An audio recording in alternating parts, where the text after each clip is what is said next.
our dear guests from the PNP, Police Brigadier General Jason C. De Guzman, our Regional Director for PRO 10. Dumalo si Police Brigadier General Jason C. De Guzman, Acting Regional Director ng Police Regional Office 10 sa deklarasyon ng insurgency free ng Municipality ng Dangacan, Bukidnon.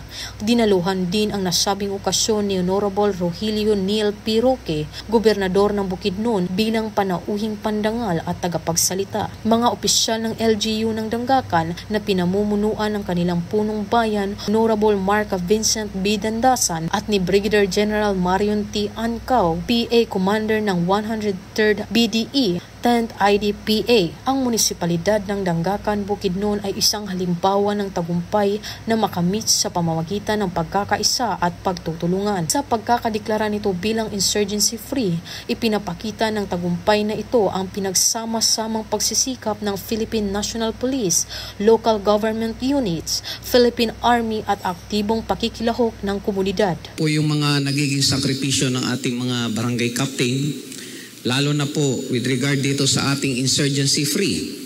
Alam nyo, kayo po yung mga, sabi nga namin, nasa ground. Kayo yung nakakaalam.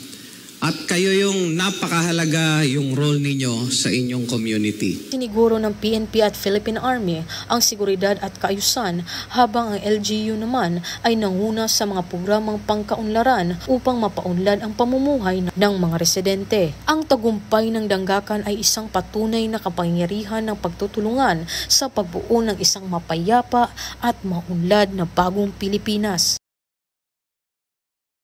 Mula dito sa Northern Mindanao, ako ang inyong Police News Network Correspondent Patrolwoman Danasa Berdos, alagad ng batas, tagataguyod ng Balitang Pulis.